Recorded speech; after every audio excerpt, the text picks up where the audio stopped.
Hola, ¿qué tal? Muy buenas tardes a todos. Con un gusto y un placer estar con ustedes el día de hoy para cerrar este ciclo de conferencias que tan acertadamente, como todo lo que hacen el Grupo de Química Clínica C de México, dando las gracias primeramente por considerarnos para estar con ustedes y compartir la experiencia y el conocimiento adquirido a través del tiempo en los laboratorios clínicos del Instituto Nacional de Enfermedades Respiratorias. Pues les damos las gracias a Lilia, a William y a Erasmo por todo su entusiasmo y pues por esta consideración en la cual nosotros vamos a compartir con ustedes la manera en que tratamos líquido pleural y otros líquidos orgánicos en los laboratorios, como les comento, de microbiología y de clínicos de nuestro instituto. Primeramente, muchas felicidades porque estamos festejando este mes el Día del Químico y qué mejor que hacerlo pues así, compartiendo conocimiento. Bueno, pues sin más preámbulo vamos a darle inicio a nuestro tema de esta conferencia. Como les comenté, es sobre el abordaje clínico, bacteriológico y patológico o citológico del líquido pleural.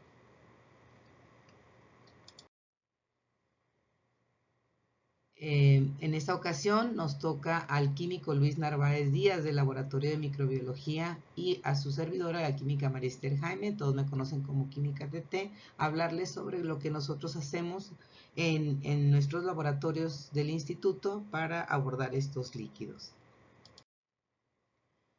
El contenido, lo que vamos a tratar de explicarles es, bueno, un poquito la introducción del análisis del líquido pleural. De mi parte, lo que hacemos en laboratorio clínico, cómo es el abordaje del examen físico-químico, el recuento celular y diferencial, que son la parte creo que primordial de líquido, de cualquier líquido, porque es el que le va a ayudar al médico a tomar decisiones. Y de parte del químico Luis nos va a hablar sobre el análisis bacteriológico, cómo se seleccionan medios, algunas pruebas especiales o tinciones especiales, y al final un poquito sobre la importancia del análisis histológico, el tratamiento, preparación, frotis, tinciones de líquido pleural, recomendaciones de los laboratorios. En esta ocasión inicio yo el abordaje del líquido pleural en el área de laboratorio clínico. Vamos a empezar en esta área porque nuestro líquido pleural, como otros líquidos, en el instituto se abordan de manera diferente en los laboratorios. Se tiene que dividir la muestra para los diferentes laboratorios de acuerdo a los requisitos de cada laboratorio. Entonces yo voy a empezar cuando llega la muestra de líquido pleural al laboratorio clínico.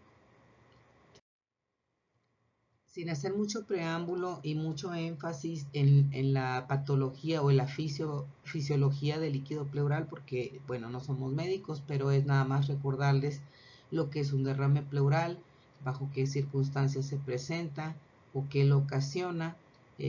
Vamos a hacer nada más un pequeño mención, puesto queremos ocupar la mayoría del tiempo en lo que realmente se hace en laboratorio. Pero bueno, en esta diapositiva podemos ver un poquito de lo que nos explica los médicos acerca de cómo puede ser un derrame pleural.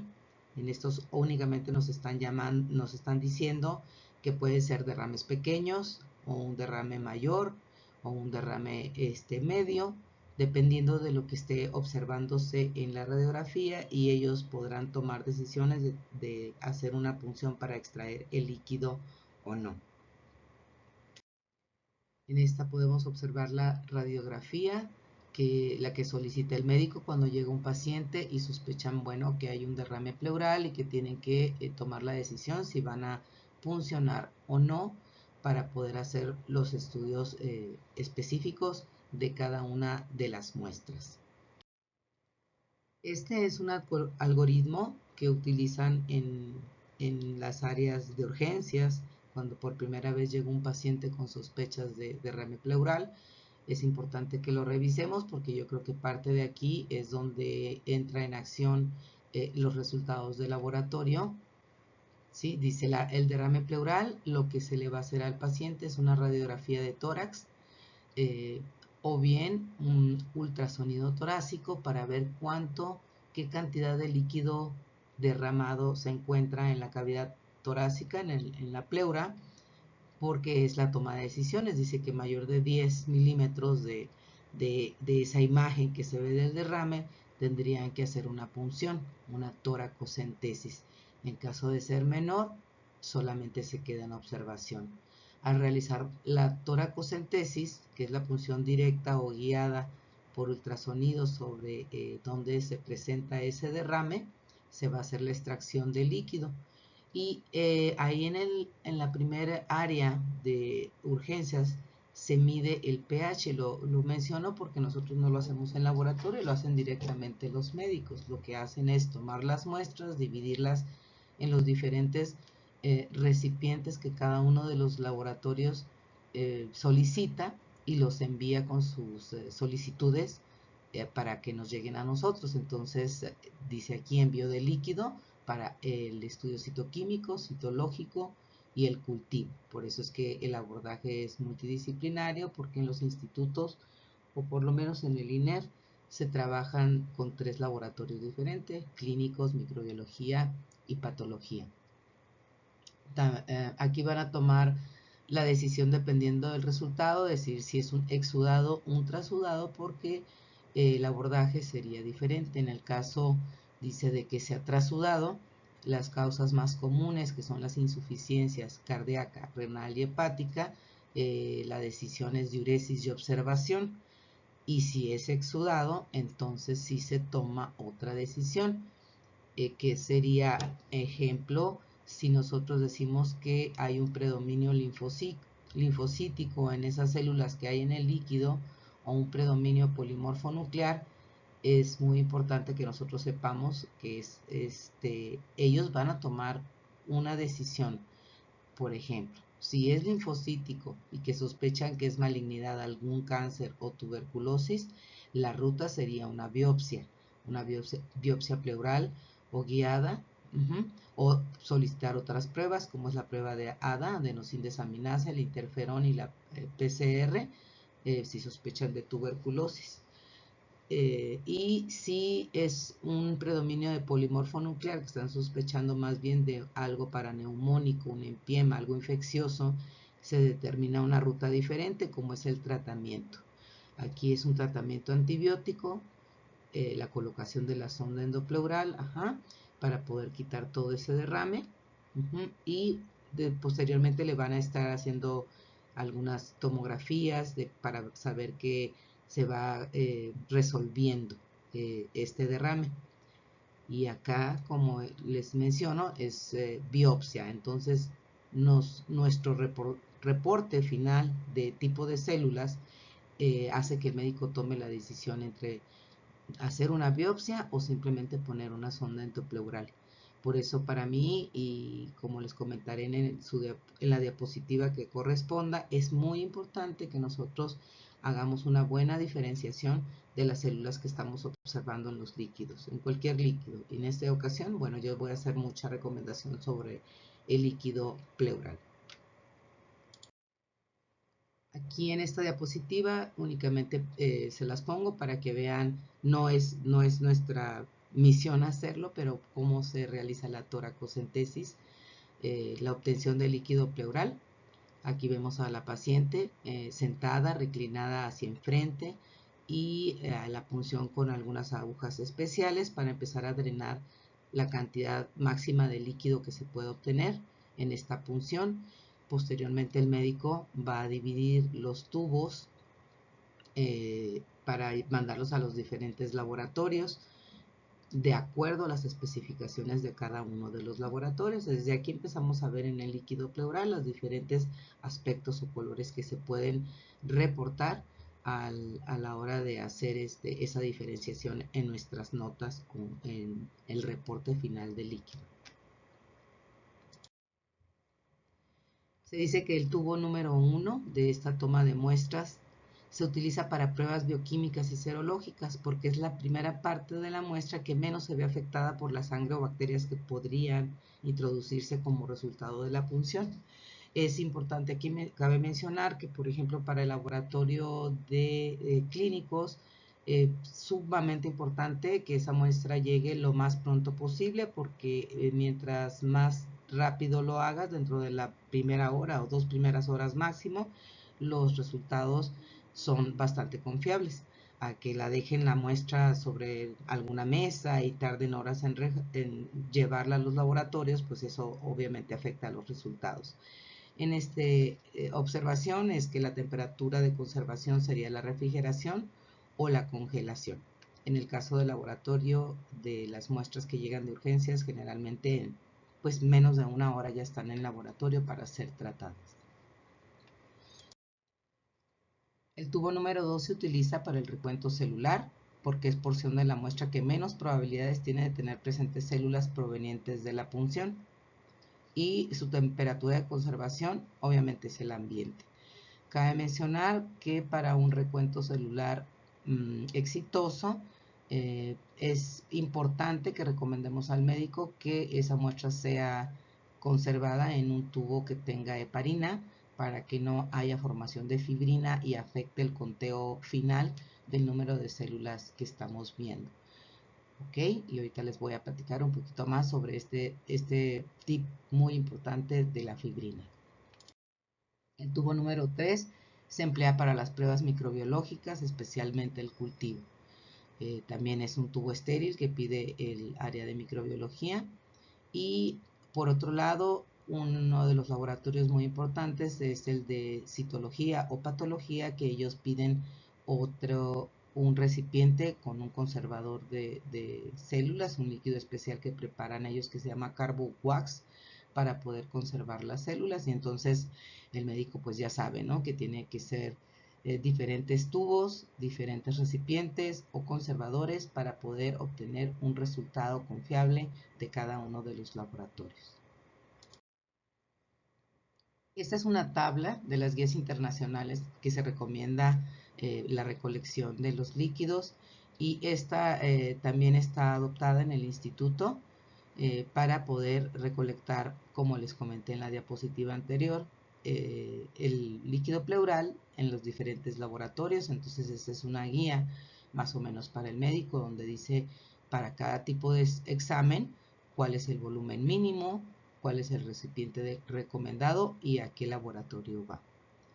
Como les mencioné, es muy importante realizar el estudio dentro de las 2 primeras horas de su recolección para un resultado confiable.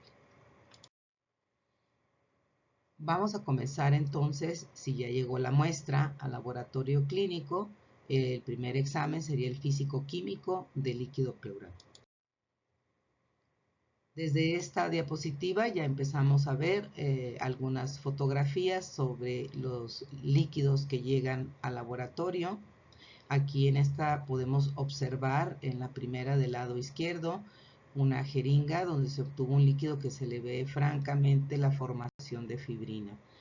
Desde aquí les comento que en nuestro laboratorio, cuando trae esta fibrina, no se hace un recuento celular, ya que obviamente la fibrina ha atrapado una gran cantidad de células, y si yo la retiro y solamente hago un conteo del resto del sobrenadante, ese número de células que reporte va a estar muy por abajo de lo que realmente tenía el líquido, y puedo ocasionar pues que el médico tome una mala decisión por haber reportado ese número de células que no correspondía al original.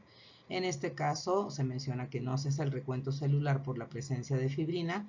Si se hubiera recolectado en un tubo de heparina, pues probablemente se hubiera evitado, pero hay líquidos que desde que se recolectan ya traen alguna presencia de alguna fibrina, y lo único que se hace en ese caso es hacer un diferencial para ver qué tipo de célula es la que se presenta en ese líquido. Aquí en la segunda tenemos uno como chocolatoso, como hemolizado, uno rojo, francamente rojo, como hemorrágico, y uno turbio, amarillo turbio. Ajá. Y del lado derecho, de la fotografía del lado derecho, podemos observar hemáticas, estas muestras de líquido pleural. La característica normal de un líquido pleural es de aspecto transparente, de color amarillo claro, y no tiene presencia de fibrina, como lo observamos en esta fotografía. Bueno, el color puede ser muy variado, hay líquidos de muchísimos colores, hasta negros, pero es importante, uno de los tips que recomiendo es que tengamos una tabla de colores y aspectos que puedan ser mencionados a la hora de poner en el reporte. Eh, si ustedes hacen una pequeña dinámica entre los que hacen el líquido pleural, los compañeros de laboratorio agarren líquidos y pregúntenle qué color es y qué aspecto le ves, y empiecen a hacer como una tabla de decisiones, de toma de decisiones, y si puede ser hasta fotografía, para que cuando llegue un líquido se acerquen a la tabla donde ya tengan decidido qué color y qué aspecto le pueden ver a ese líquido, como se los mostraré en la diapositiva siguiente. Eh, bueno, antes de eso, aspectos pueden ser varios. Por ejemplo, es muy importante el hemorrágico. El hemorrágico es sangre, tú ves el tubo y parece que es pura sangre. Ajá, esto puede ser un derrame neoplásico o un traumatismo, que la sangre se haya pasado a ese espacio pleural, una tromboembolia pulmonar. Hay otro que se llama hemático o serohemático, también se ve presencia de sangre, pero no en la cantidad del hemorrágico. El hemorrágico parece pura sangre, mientras que el hemático o serohemático parece más bien un líquido manchado de sangre, ¿no? Puede ser la punción traumática, no tiene valor diagnóstico, o un pequeño derrame o alguna otra cosa diferente a lo que causa un derrame hemorrágico. Hay aspectos turbios, porque el sobrenadante puede estar lleno de células, o turbio porque tiene bacterias, o turbio porque tiene lípidos. Opalescente o lechoso son los clásicos derrames quilosos y pseudoquilosos, que hablaremos en un momento. Esta es una colección de fotografías de los diferentes turnos que me mandan a mí para poder hacer esta tabla que les comento, donde podemos ver diferentes colores y aspectos del líquido pleural. Inclusive podemos ver entre ellos algunos líquidos cefalorraquídeos de color claro, de colores, perdón, de color incoloro o color santocrómico, porque tiene un aspecto ligeramente amarillo. De esta colección de fotografías hacemos una tabla, como les mencioné, como una guía en el área, para que cuando llegue un líquido yo llegue y acerque ese líquido del tubo o de la jeringa que llegó y pueda observar más o menos qué color y qué aspecto tiene. Esa es más o menos la tabla que puede estar creciendo de acuerdo a cómo van llegando líquidos diferentes, que les digo, llegan de todos los colores. A veces llegan verdes por algún medicamento, o llegan negros por alguna bacteria o por algún hongo que tiene por ahí, y le da ese color negro, por ejemplo, y aspecto turbio, ¿no? Entonces aquí tenemos el aspecto arriba a la izquierda, están los líquidos pleurales, aspectos transparentes, colores amarillos, colores rojo naranja, aspecto molizado, hemático, serohemático, hemorrágico. Pero bueno, como les comento, esto se hizo así como tú que dices, y pues el color que salió más, o el aspecto que salió más, nos fue dejando esta pequeña tabla, que, como les digo, puede crecer cada vez que haya un color o aspecto diferente, ¿no? Y abajo a la derecha podemos observar, como les comenté, el líquido cefalorraquídeo, el normal, que es un aspecto agua de roca, un color incoloro. Y abajo el aspecto transparente, más sin embargo el color es santocrómico, porque tiene un tinte ligeramente amarillo. Ahora vamos a pasar a la parte del examen químico. ¿Cuáles son las pruebas bioquímicas importantes que se hacen en un líquido pleural? Los parámetros bioquímicos utilizados para diferenciar trasudados y exudados, esto es según el criterio de Light, y parámetros bioquímicos para determinar la etiología del exudado, y otras pruebas especiales. Cabe mencionar que la composición normal del líquido pleural, como lo menciona la bibliografía y hay que tomar en cuenta, es que el volumen que debe de estar el líquido pleural en cavidad de 0.1 a 0.2 mililitros por kilogramo de peso, que eso viene siendo aproximadamente entre 15 y 20 mililitros de líquido que normalmente se encuentra en la cavidad de la pleura, para que haya un amortiguamiento en el pulmón, o para ayudar a la fricción a la hora de respirar, de contraerse y expandirse el pulmón. Ese líquido sirve como lubricante. Que células no debe de haber más de 5000, que generalmente hay células mesoteliales, hay monocitos, linfocitos en pequeños porcentajes, como lo muestra aquí la tabla. Proteínas hasta 2 gramos, sigue siendo un líquido o un trasudado.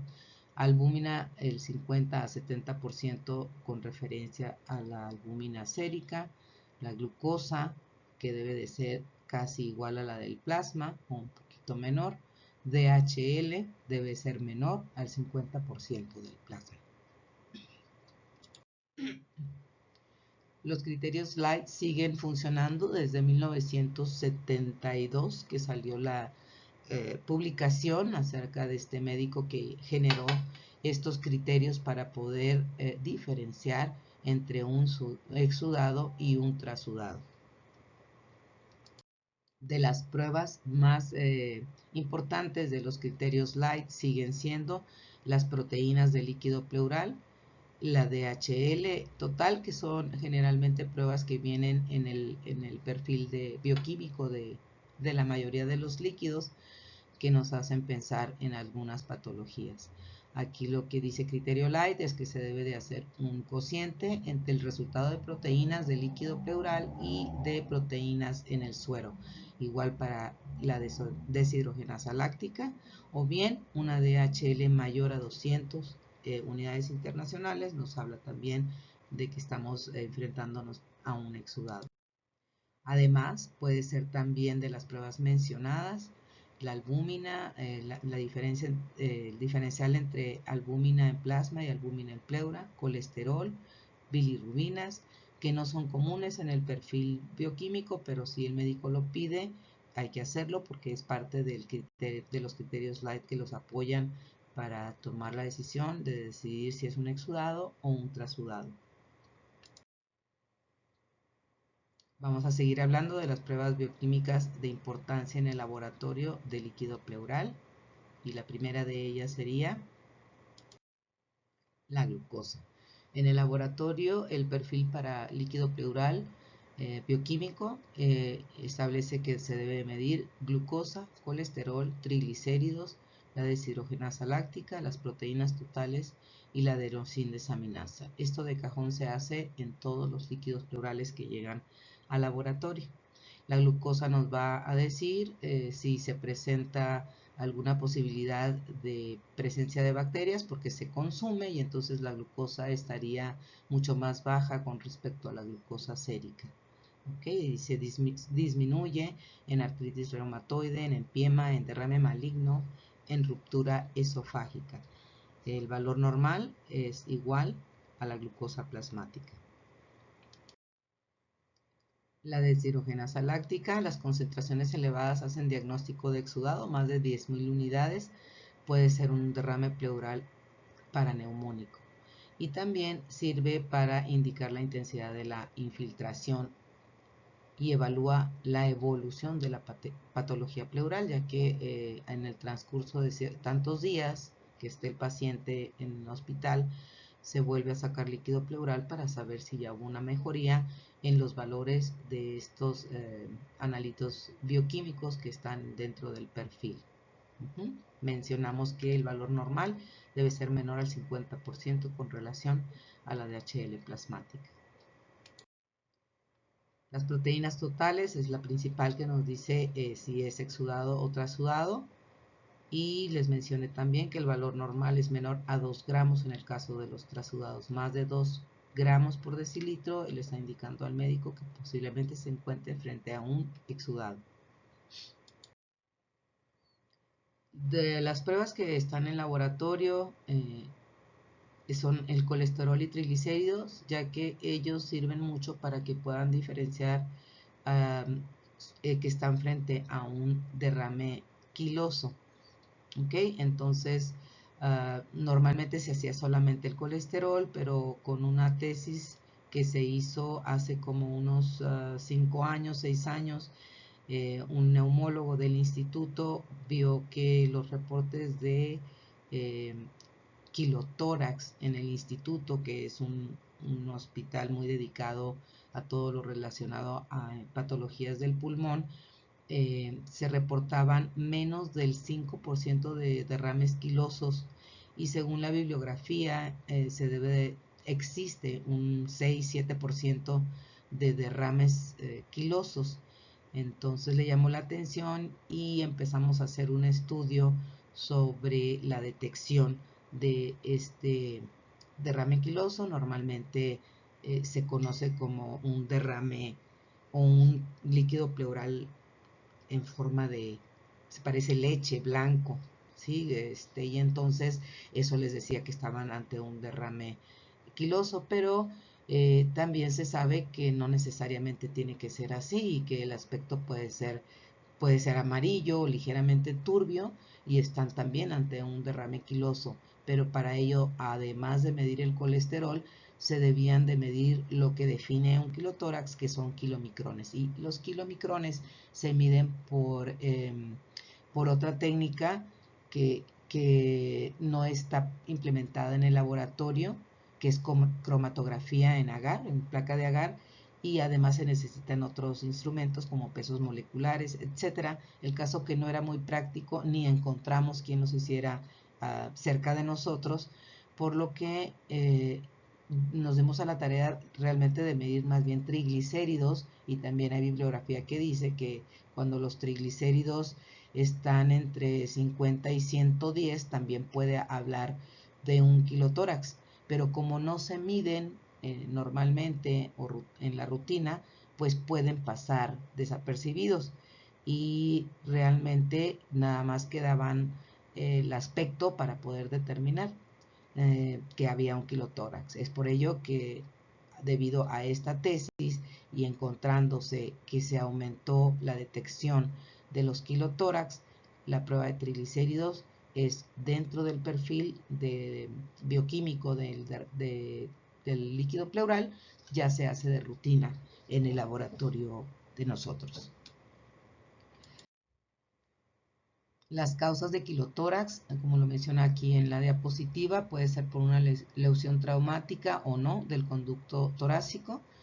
La función, recordemos, de todos estos, de ese kilo, es transportar ácidos grasos del sistema digestivo al sistema venoso. Por lo tanto, va a estar compuesto ese kilo de linfocitos, proteínas, lípidos, colesterol y triglicéridos, vitaminas, electrolitos. Entonces, para ellos es muy importante por ejemplo, que está a la derecha, esta fotografía. La de la izquierda es obviamente un kilotórax, la de la derecha también, pero con una cantidad menor a triglicéridos, que si no lo medimos, el médico no tiene ese resultado, y puede pasar sin ser detectado que este es un derrame quiloso. Este es lo que les hablo de la tesis que hizo el residente de neumología, y se estudiaron todos los líquidos, todos los derrames de líquido pleural de un año, y se les realizó a todos ellos los triglicéridos, además de colesterol, y se detectaron, subió a 6.5% la detección, que estaba en menos del 5, estaba como en 4% de detección de kilotórax ahí en el instituto, por lo cual se concluyó que la prueba de triglicéridos debía de quedarse como dentro del perfil de las bioquímicas del líquido pleural. Ese es un tip que les paso en caso de que les interese adaptarlo dentro de su prueba, pero también les comento que hay que validarlo dentro del líquido pleural. Aquí está el resultado que obtuvo el médico de los 530 líquidos pleurales que estudió. ¿Sí? El 6.1% de líquidos presentaron triglicéridos arriba de 110, indicando que estaban ante un derrame quiloso. Entonces, las conclusiones es que No solamente el aspecto lechoso de la muestra nos orienta al diagnóstico, es menos del 50% presentan ese aspecto lechoso, que el estándar de oro seguirá siendo siempre la detección de los de kilotórax a través de los kilomicrones, pero que la medición sistemática de triglicéridos aumenta su detección. Entonces es importante para el instituto y los médicos del instituto que siempre incluyamos triglicéridos en el perfil bioquímico del líquido pleural. Otra de las pruebas fundamentales para el instituto de los derrames pleurales es la determinación de la enzima adenosíndesaminasa, ya que ella va a ayudar al médico a diagnosticar tuberculosis pleural o pleuritis tuberculosa, que es un trastorno inflamatorio originado por Mycobacterium tuberculosis. La adenosíndesaminasa es una enzima de catabolismo de las purinas. Su función es ayudar a la proliferación y diferenciación linfocítica y es un marcador de inmunidad celular. Hay de dos tipos, ADA1 y ADA2. Nosotros medimos el ADA total.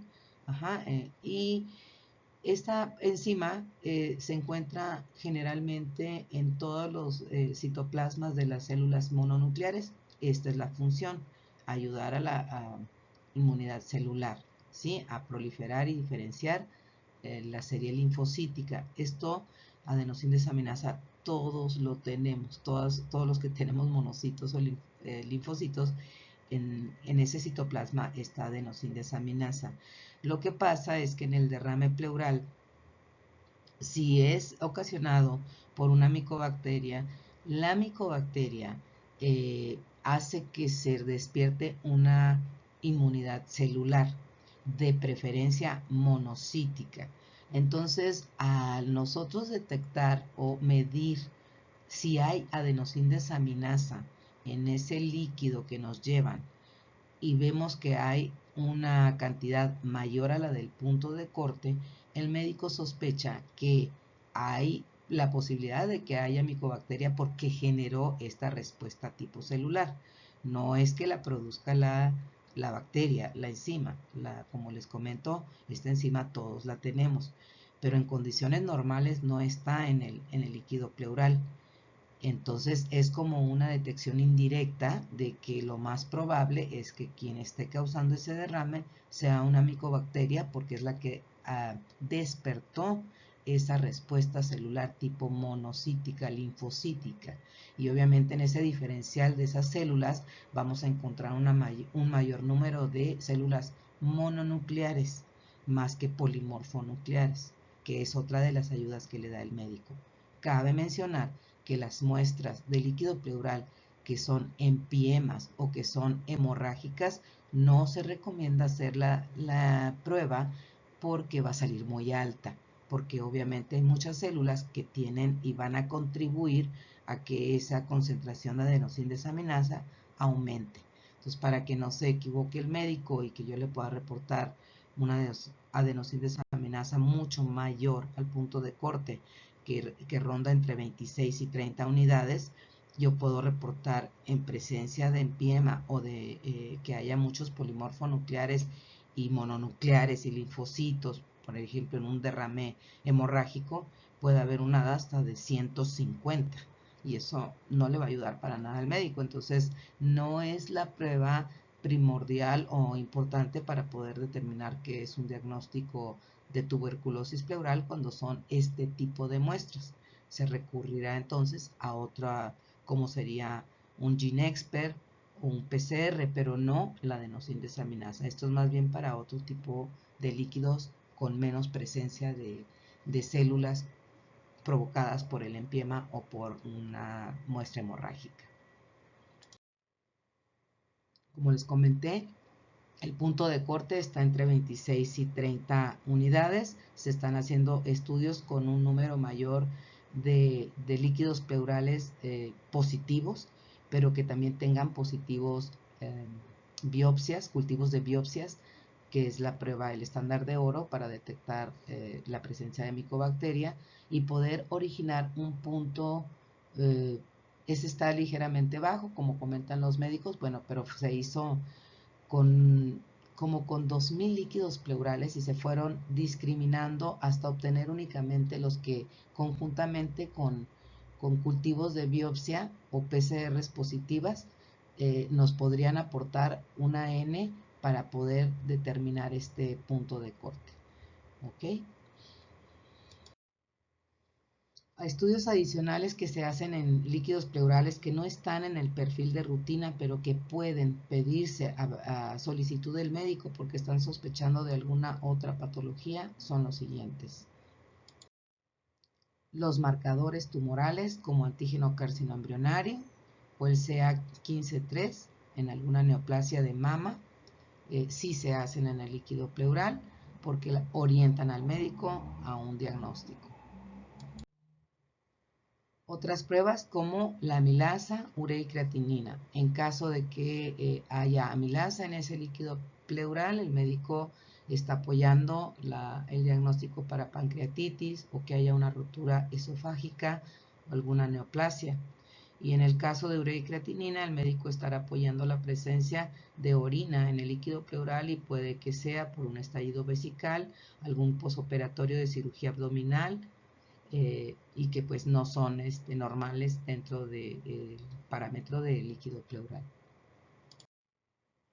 Hemotórax es un líquido marcadamente hemático, mucha sangre, parece realmente sangre venosa, ¿no? Entonces ahí el médico sugiere hacer un pleurocrito, que es medir la cantidad de células rojas que se encuentran en este líquido pleural, y si el resultado es superior al 50% del hematocrito del paciente, el derrame corresponde a un hemotórax y entonces es indicación de un drenaje urgente. El sangrado por el trauma de la punción generalmente se reconoce con facilidad porque la intensidad de la contaminación pues es abundante. ¿Ok? Pero de todos modos el médico, bueno, manda a hacer en la mayoría de los casos que midamos ese pleurocrito en laboratorio.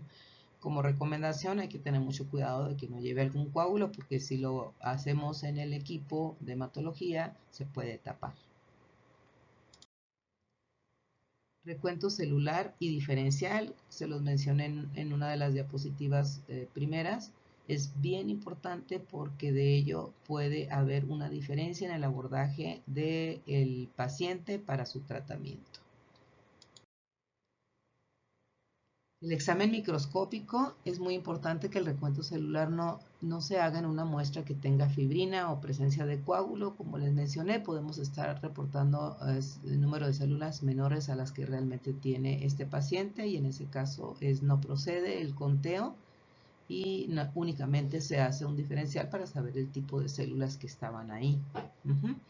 Y el recuento celular es muy importante que lo hagamos dentro de la primera hora de recolección de la muestra porque las células empiezan a agregarse o a degradarse y es importante que lo hagamos rápido y que no tenga 2, 3, 4, 5 horas y que por cambio de turno o por lo que sea, esa muestra que es tan valiosa porque es de una toma que no es tan fácil como una toma de sangre, hay que darle el valor que merece. Y entonces hay que contar leucocitos y eritrocitos porque a partir de ese número total el médico, como les digo, podrá hacer el abordaje que decida de acuerdo a estos resultados.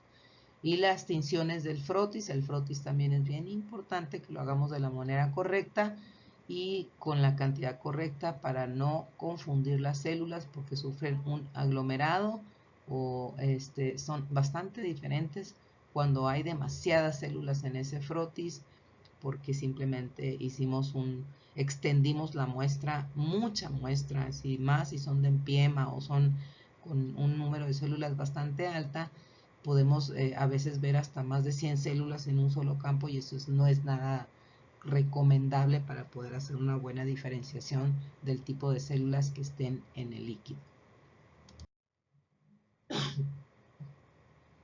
Bueno, nosotros utilizamos la cámara de Neubauer. Hay muchas cámaras y cada quien utiliza con la mejor que se halle para su uso.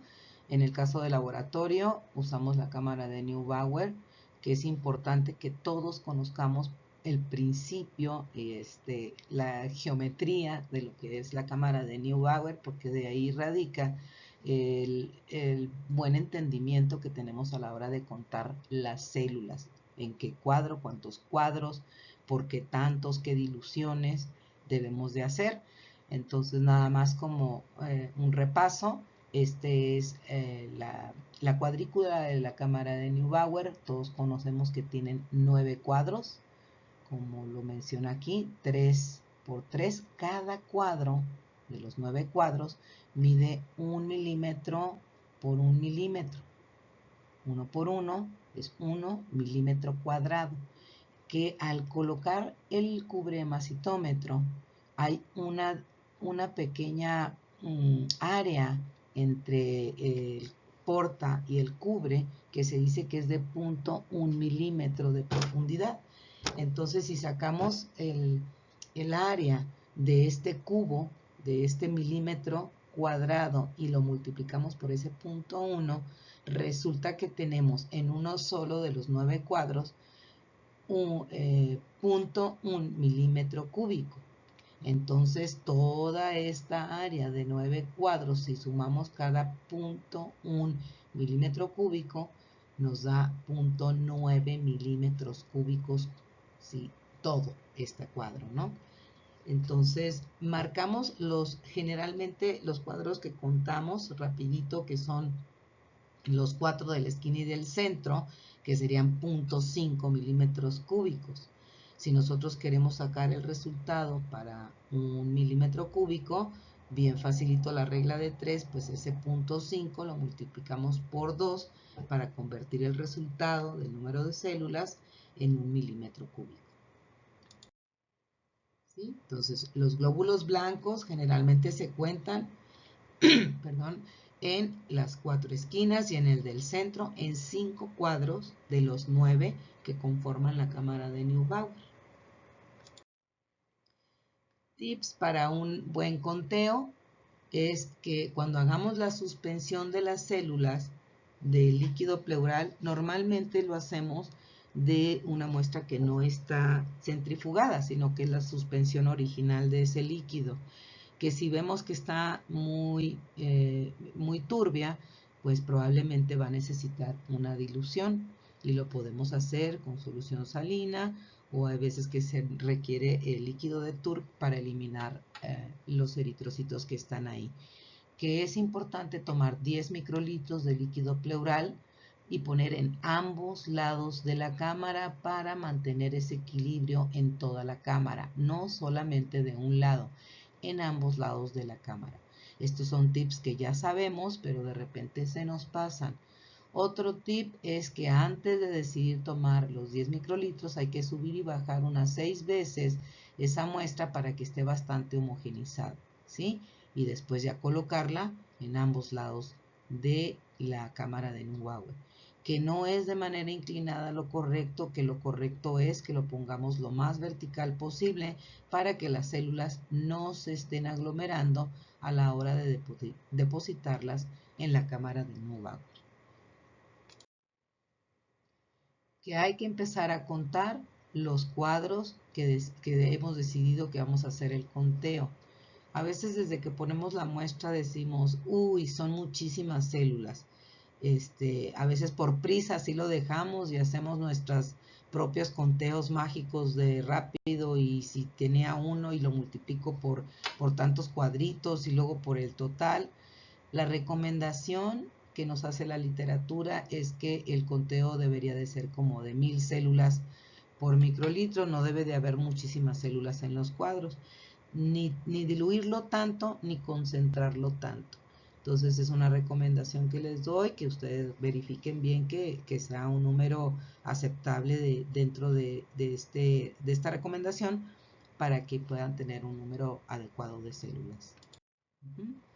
Entonces, aquí están lo que les digo, las concentraciones celulares mínimas y máximas, no menos de 250, no más de 2500, lo correcto sería 1000 células. Nosotros la recomendación que les estamos, dependiendo de la cantidad de células, el tipo de células, te van diciendo qué cuadros deben de contar. yo les estoy diciendo que nosotros para hacer los glóbulos blancos contamos las 4 esquinas y el del centro. ¿Ok? Y otro de los tips recomendables es que empieces de arriba a la izquierda y abajo. Estos de abajo a la derecha no se cuentan los de arriba a la izquierda. Es uno de los tips, y que se debe zigzaguear a través de los cuadros para no pasar por las mismas células que ya se contaron. Se recomienda seguir las flechas, como ya sabemos, son tips que hay que nada más refrescar, y también acerca de las líneas divisorias, cuáles son las que sí se cuentan de la línea media hacia dentro de los cuadros, de la línea media hacia afuera ya no se cuentan. Este es un ejemplo que si contamos en los cuadros, aquí están 5 conteos, 25, 28, 27, 30 y 24 células, que al final hacen 134 células en 0.5 milímetros cúbicos. Como les comenté, cada cuadro mide 0.1 milímetro cúbico. Si yo cuento 5, tendré que multiplicar por 2 para que mi resultado se refiera a 1 milímetro cúbico. Y si hice una dilución 1 en 20 porque había muchas células, mi resultado final lo tengo que multiplicar por 20, y este es el resultado real, que me dan 5.300 células por milímetro cúbico. Si en su laboratorio reportan por mililitro, este resultado se tendría que multiplicar por 1000 para poder pasar a mililitro. En nuestro laboratorio reportamos por milímetro cúbico, que es igual a 1 microlitro. ¿Ok? Entonces se suman los 5, esto que equivale a tener el resultado de células en 0.5, se multiplica por 2 para obtener el resultado en 1 milímetro cúbico, y si se hizo dilución, se multiplica por la dilución. En el caso de glóbulos rojos, que también a veces es un poquito más difícil entender el concepto del conteo, a veces la gente, los químicos o técnicos dicen, no, yo también cuento los 5 de puros eritrocitos y ya, con eso. Se vale, pero pues hay que definir bien de todos modos y estandarizar bien el conteo para todos. En este caso yo les presento lo que se hace. Como eritrocitos generalmente son muy escandalosos, ya hay muchos, con muy poquitas células se pinta rápidamente el líquido pleural. Entonces, para no contar tantísimos eritrocitos en los 5 cuadros grandes, se dice que se cuentan los 5 cuadros, estos que están marcados en rojo, del cuadro central, que es una muestra homogénea. Y cada cuadro, si se fijan, cada cuadro grande contiene, ¿cuántos cuadros chicos como los rojitos tiene? 1, 2, 3, 4, 5. 5 por 5, 25 cuadros tiene. Nosotros nada más contamos 5 de estos cuadros pequeños que están en rojo. Rápidamente, como le diría a mis estudiantes, se los voy a explicar a la Mickey Mouse para que se nos facilite.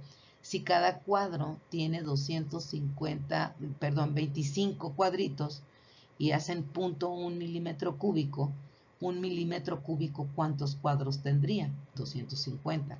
Entonces yo estoy contando nada más 5 cuadritos de 250 que hacen el milímetro cúbico. Entonces sería una regla de 3. Las células que yo cuento están en estos 5 cuadritos. ¿Cuánto estarán en 250 para poder sacar el milímetro cúbico?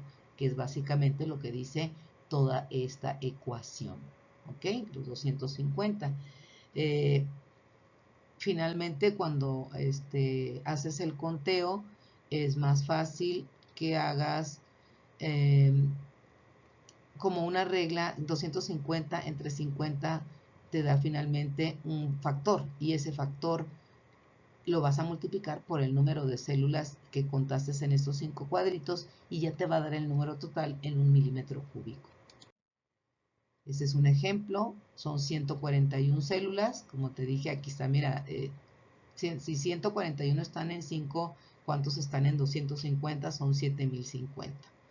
Y si hice una dilución de 10, son 70.500 eritrocitos en 1 milímetro cúbico.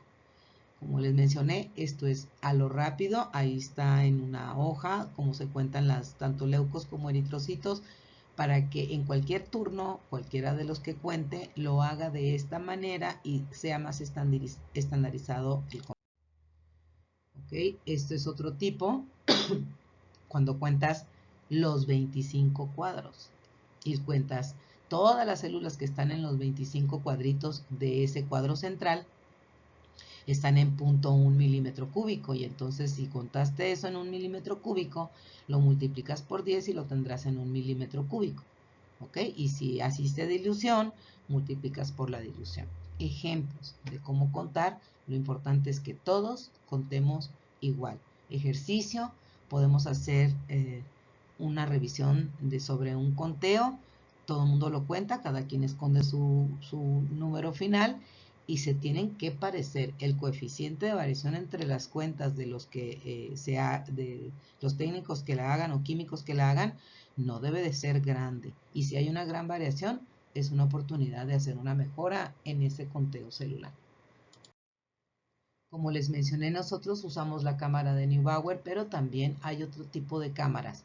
Todo ello depende, como yo he visto y he leído, es para qué lo quieras, para qué tipo de células y cuántas células vas a contar.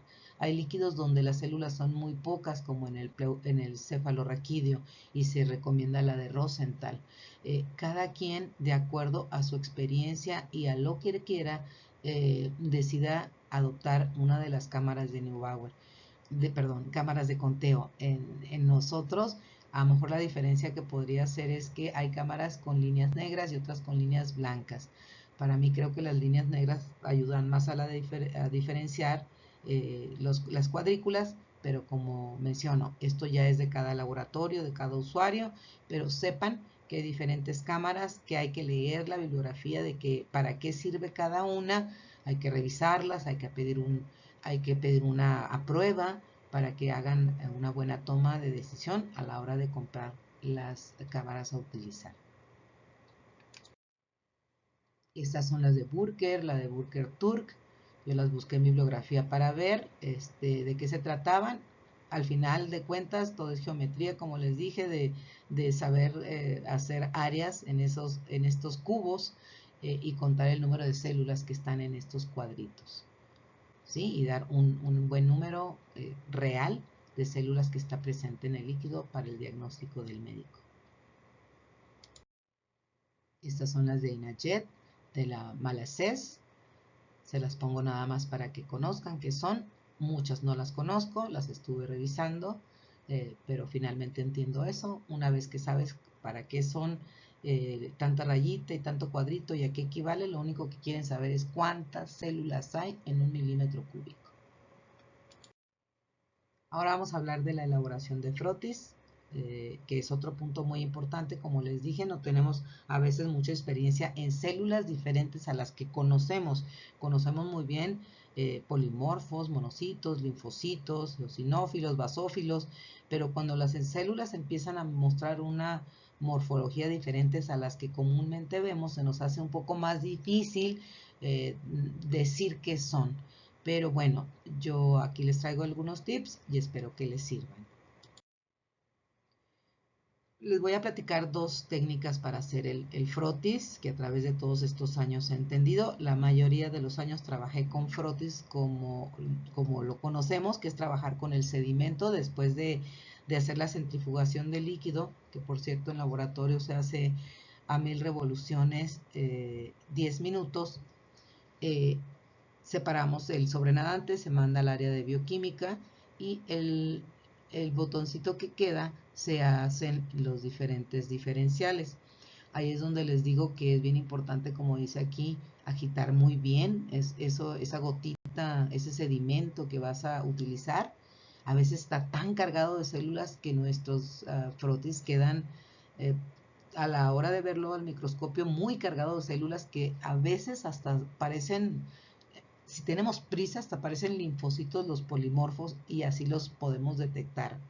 Son tips únicamente, no a todos le pasa, pero sí a menudo o algunas veces los médicos regresan diciendo no creo que sean linfocitos, y ustedes vuelven a hacer un diferencial mucho más holgado de células y ven que son polimorfos, pues bueno, hay que tener cuidado porque como les dije, el médico va a decidir o hago una punción, una biopsia pleural o hago únicamente tratamiento o otra decisión que no merezca cirugía por no decir qué tipo de células son, si nos equivocamos, ¿no? Bueno, pero si lo hacemos así, yo les recomiendo que sea muy poquita muestra, que no veas más de 20 células por campo. Si hay más de 20 está muy concentrada, hay que hacer otra dilución, hay que ponerle un poquito más de solución salina para poder hacer un frotis que deje células más espaciadas entre sí. Dejar secar, fijar con calor, teñir, aquí pongo automático, pero bueno, también puede ser manual, y prepararse para leer en objetivo de inmersión. Esta para mí es un frotis muy cargado. Está demasiado cargado, como les dije, las células empiezan a distorsionar entre sí y podemos confundir polimorfos por linfos, más si traemos prisa y hay muchas otras cosas que hacer y al médico le podemos dar un resultado erróneo.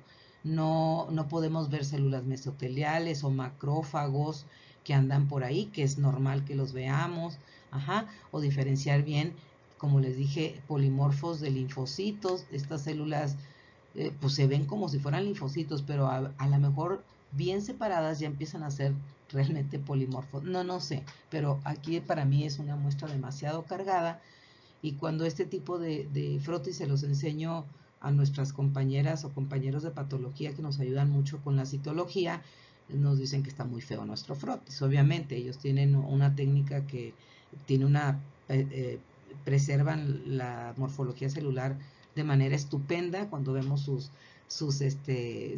placas, sus laminillas, pues realmente son cosas muy diferentes a lo que estamos viendo aquí. Entonces, ojo, tip, esto es demasiado, hay que hacer una dilución para que no haya más de 20 células por cada campo que yo vea para poder apreciar todo lo que una célula me puede decir. Este es un acercamiento, vean cómo hay hasta como burbuja dentro de la misma célula, no se alcanza a percibir mucho, hay que tener cuidado de omitir cosas, como les repito, las células nos avisan, nos dicen a través de su morfología. Y otra técnica que es la que trabajamos desde hace como 6 años para acá es, en lugar de hacer frotis, hacer una monocapa. Esta monocapa se hace gracias a la ayuda de las citocentrífugas. No cualquiera, estoy de acuerdo, tiene una citocentrífuga. Esta es una adquisición de los últimos años.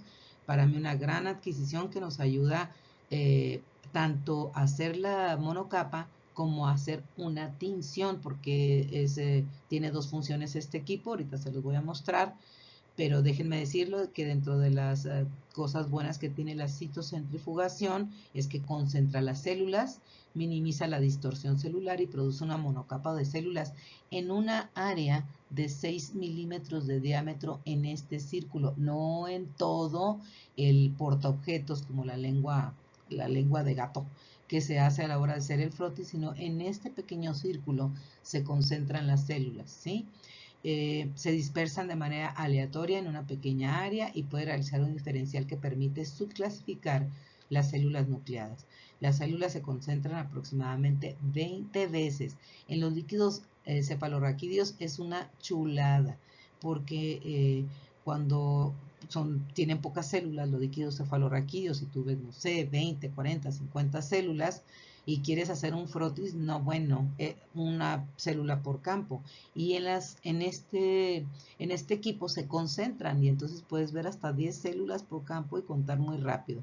La verdad, muy recomendable. Cuando gusten, pueden ir a visitarnos para enseñarles este equipo en caso de que no lo tengan. La velocidad, el tiempo de centrifugación, la cantidad de muestra son factores que pueden influir en este equipo. La centrifugación a 700 revoluciones por minuto, 10 minutos, lo que hace que la célula no se lastime tanto por el efecto de la centrifugación. Este es el equipo que tenemos nosotros en laboratorio, es el Aerospray Hematology Pro Serie 2. Aquí es donde se ponen todos sus colorantes en estos recipientes plásticos. Se vende el kit, como lo muestra la foto aquí arriba a la derecha. Se escanean los códigos, se dan de alta de manera automática.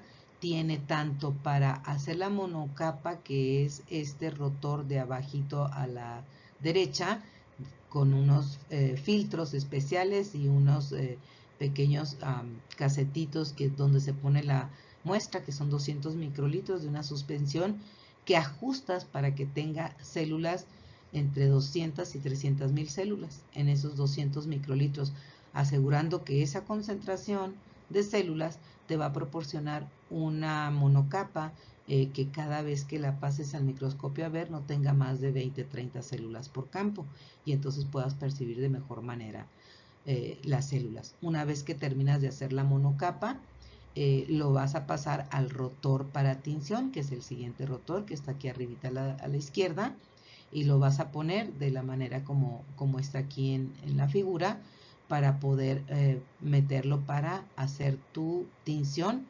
Lo vas a poner cuántas laminillas vas a teñir, y de acuerdo al número de laminillas es lo que tarda o lo que da de colorante para que no se tiñan de más todas las laminillas.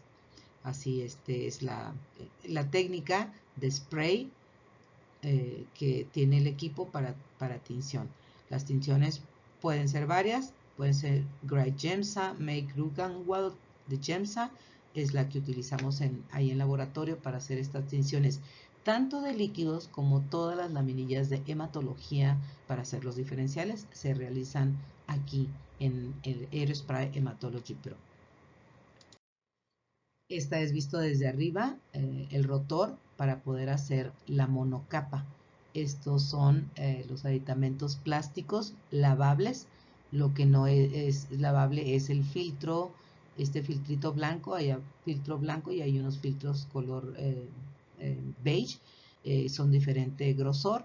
Los blancos son para líquido pleural, son un poquito más gruesos, y para que pueda absorberse la gran cantidad de proteínas que puede tener ese líquido, mientras que el beige es menos, como no tiene tantas proteínas, es menos grueso cuando va a hacerse una monocapa de líquido cefalorraquídeo, porque puedan pasar las células mucho más rápido y adherirse a ese pequeño círculo que tiene el portaobjeto y que está pretratado con lisina para que se peguen las células y no se resbalen en el portaobjeto. La verdad que es muy bonito trabajar con él y te va a augurar una buena disponibilidad de las células y hacer un buen diferencial. En estas células que les dije, del lado izquierdo es cuando se realiza el frotis. Ustedes díganme si no se ve diferente entre realizar un frotis y realizar una monocapa. Vean nada más que preciosas células mesoteliales, polimorfonucleares, macrófagos, linfocitos. Como se ven, está contaminada con sangre. Obviamente hay sangre en este líquido pleural porque se ven muchas eritrocitos al fondo. Las tres del lado derecho están realizados con monocapa. La del lado izquierdo es un frotis. Es la misma muestra, pero diferente técnica para realizar el frotis.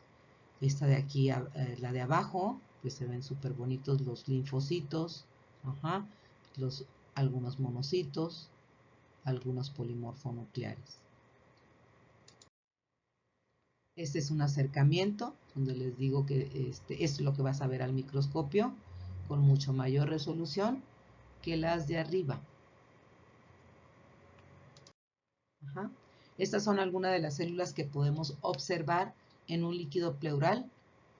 Las células de sangre periférica que todos conocemos, pero también podemos observar macrófagos o células mesoteliales del revestimiento de la pleura, como son las células que están arriba a la derecha, que son células de revestimiento, células mesoteliales, y aquí abajo hasta con unas vacuolizaciones estas células, ¿no? Y estas ventanitas que hay entre cada célula que van informándonos también de otro tipo de separación que existen entre estas células.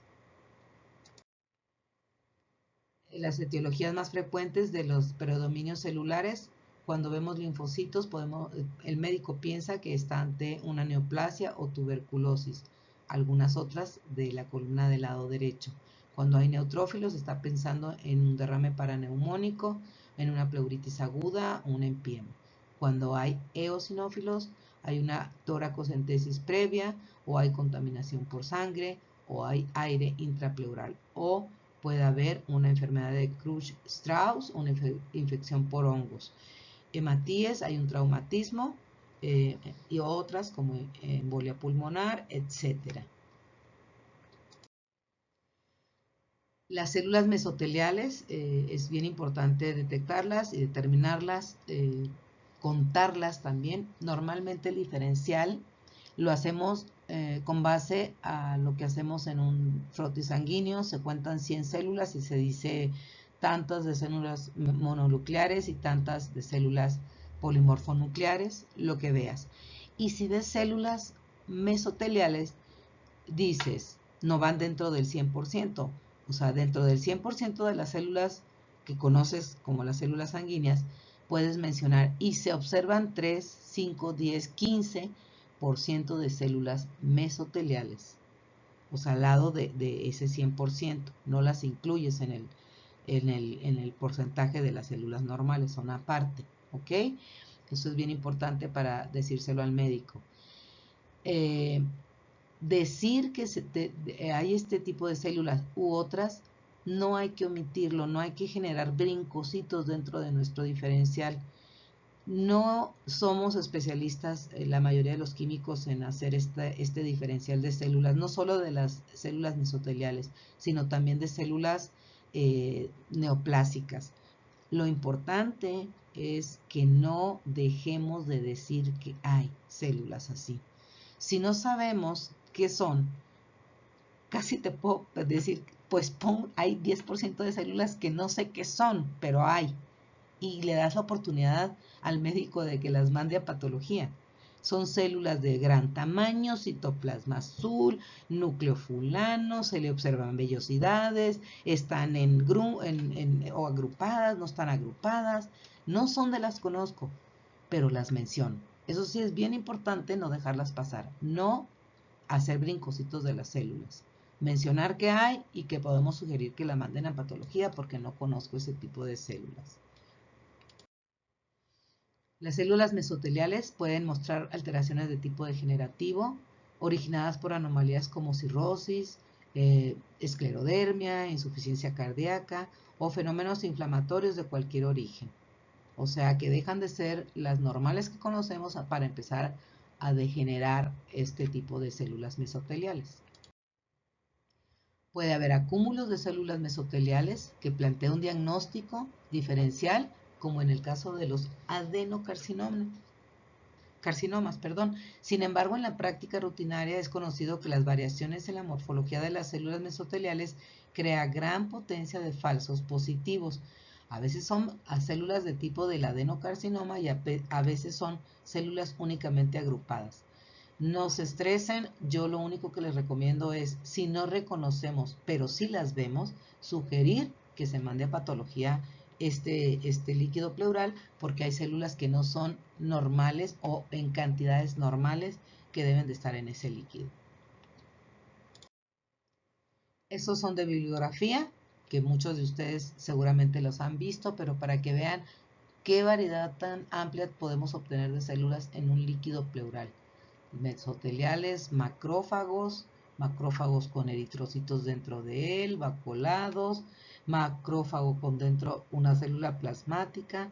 Como les dije, cuando se hace un buen frotis o monocapa, sin tanta célula acumulada, puedes ver unas células pues que normalmente no ves. Muy bonitas las fotografías y las tinciones.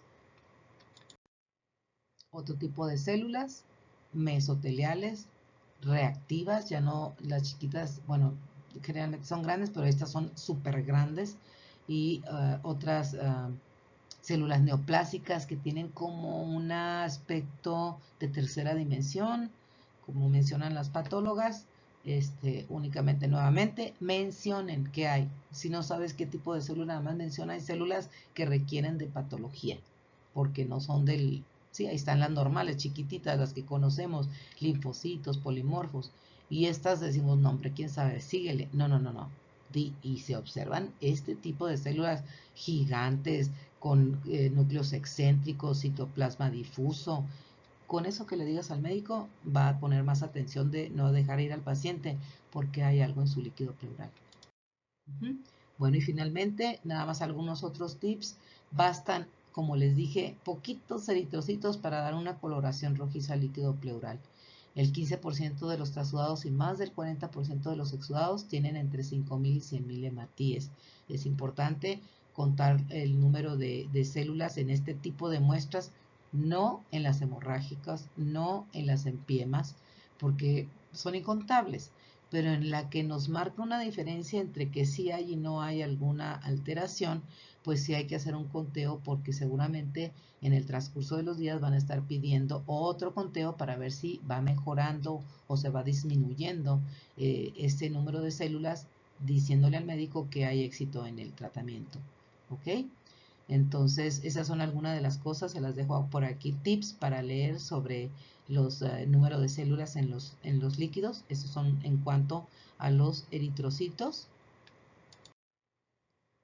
Y la celularidad de las blancas, de la serie blanca, menos de 5.000 células. Por eso es importante contar para poder definir si hay o no hay una alteración en este líquido pleural.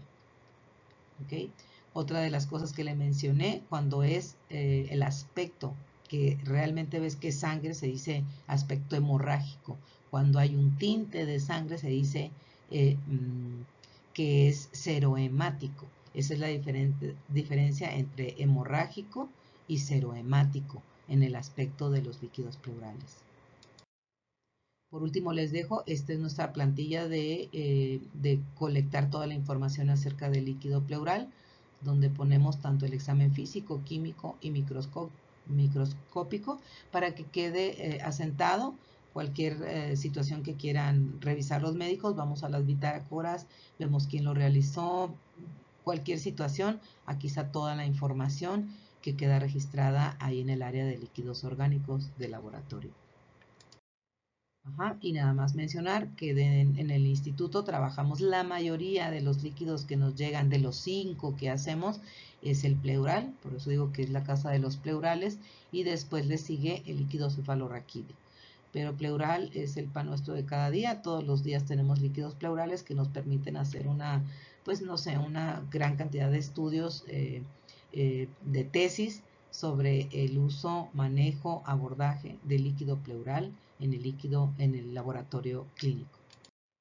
Bueno, y yo los dejo a continuación con el químico Luis Armando Narváez, que es una chulada de químico para dar este tipo de pláticas. Él va a hablarles sobre los análisis de microbiología para los líquidos pleurales y otros líquidos.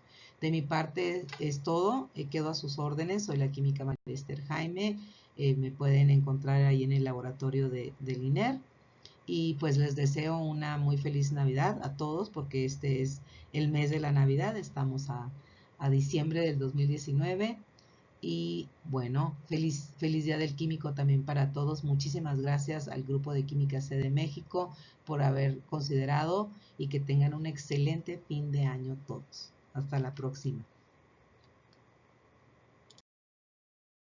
Hola, ¿qué tal? Buenas tardes. A continuación vamos a dar un pequeño repaso sobre los requisitos y el trabajo que se lleva a cabo en el laboratorio de microbiología en cuanto a los líquidos orgánicos. Mi compañera María Esther ya les había mencionado el trabajo en cuanto al laboratorio clínico y ahora vamos a ver el abordaje microbiológico. Yo soy el químico Luis Narváez Díaz, adscrito al Servicio de Microbiología Clínica en el Instituto Nacional de Enfermedades Respiratorias aquí en la Ciudad de México.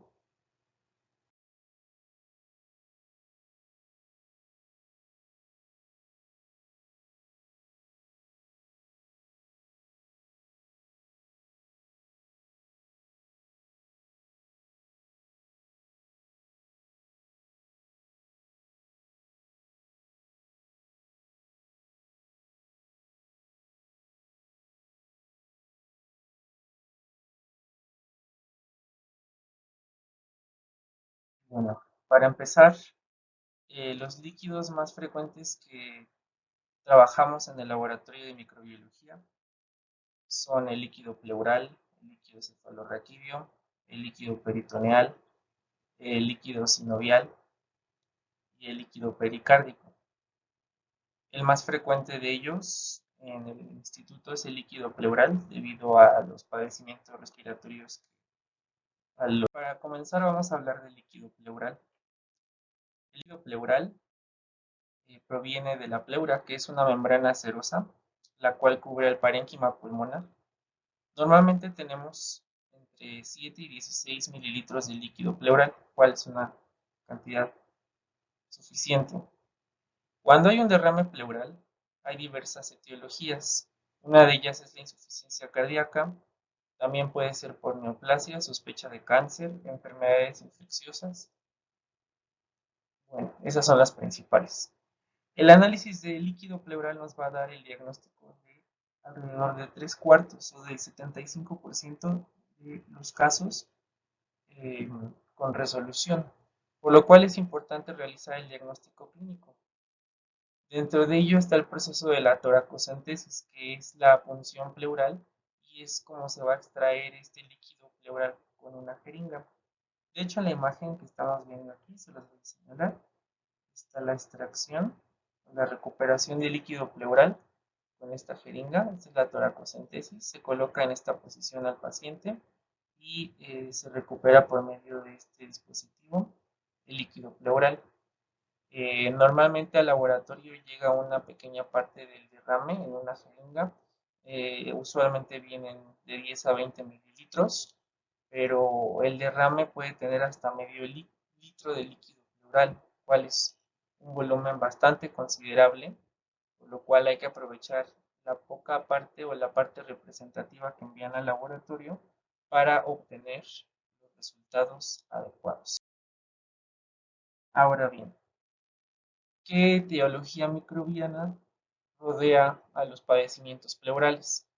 Tenemos el empiema, que es la presencia de pus debido a una infección. Puede ser las causas, una neumonía previa, puede ser un absceso también, un absceso pulmonar, puede ser una toracostomía. En cuanto al derrame pleural, principalmente las bacterias que están relacionadas son Streptococcus pyogenes, Streptococcus pneumoniae y Haemophilus influenza. En cuanto a las neumonías, cuando tenemos un empiema que ya es la formación de pus, pueden estar involucradas tanto bacterias aerobias como Staphylococcus aureus, como las bacterias anaerobias, principalmente Fusobacterium prevotella o Peptostreptococcus.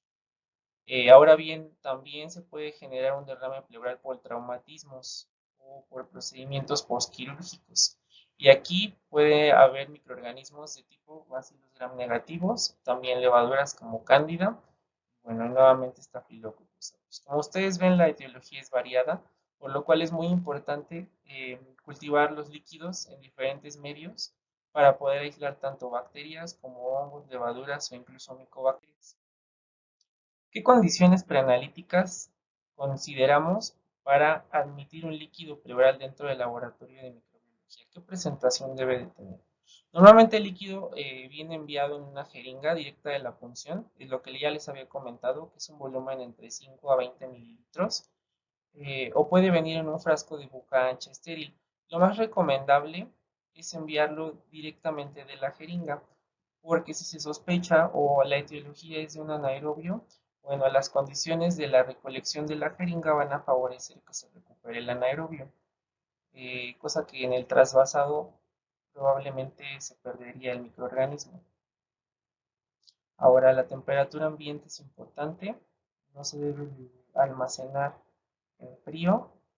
Probablemente si hay un servicio que se cierra o que no está operando las 24 horas, lo más recomendable es, bueno, transportarlo lo más inmediato posible.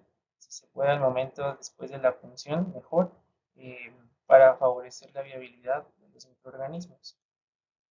No se recomienda que pasen más de 2 horas después de la toma de muestra para procesar, más, bueno, les repito que hay lugares donde no tenemos el funcionamiento del laboratorio las 24 horas, Entonces ya sería cuestión de establecer un criterio sobre las condiciones de conservación. Bueno, ¿hay producto no conforme líquido pleural? Sí lo hay. Muestras derramadas, obviamente no las podemos trabajar. Muestras insuficientes. Necesitamos mínimo 1 mililitro de líquido pleural para los diversos procedimientos por procedimiento. Entonces hay que considerar esto para establecer cuántas pruebas podemos realizarle a esta muestra. Las muestras congeladas también se conocen como producto no conforme, puesto que ya hubo una modificación con la temperatura de la viabilidad de los microorganismos. Debe de mantenerse en refrigeración o en congelación. Y también algo muy importante, cuando se recolecta en una jeringa, debe de contener la tapa o la aguja. No debe de estar abierta la jeringa porque eso también favorece a la contaminación por contacto de superficies o de otra índole que no es propiamente de la muestra. Entonces esto se tiene que considerar para poder admitir la muestra dentro de nuestro laboratorio de microbiología.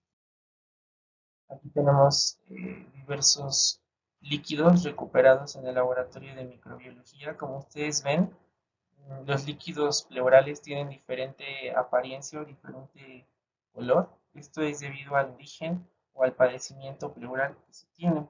Hay que recordar que el líquido pleural proviene ya sea de un trasudado o exudado. Los trasudados normalmente son relacionados a la insuficiencia cardíaca o incluso a cirrosis hepática.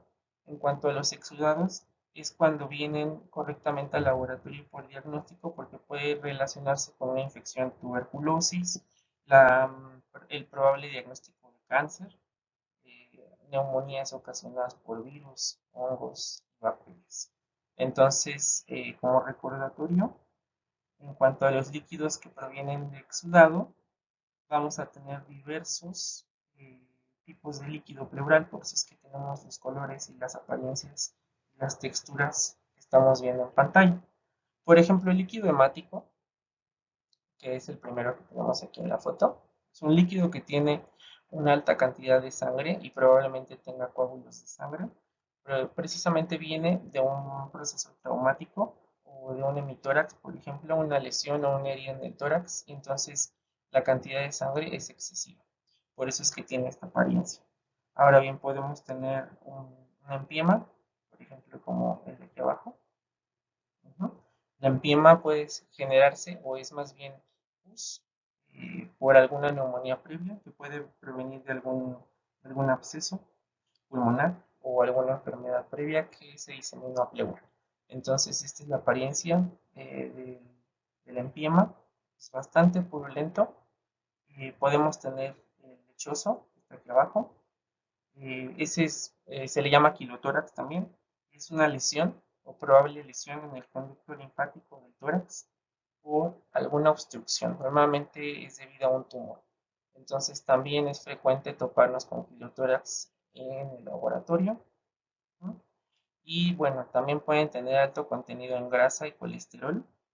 Y esto puede ser por algún derrame pleural de larga evolución, como la tuberculosis, por ejemplo, un proceso de artritis reumatoide. Entonces, como ven, hay muchos tipos de líquido pleural. Hay unos que son hialinos, como en este caso, sin coágulos. Hay otros que tienen un contenido de sangre. Bueno, ya les habíamos hablado de los procesos principales de los líquidos pleurales.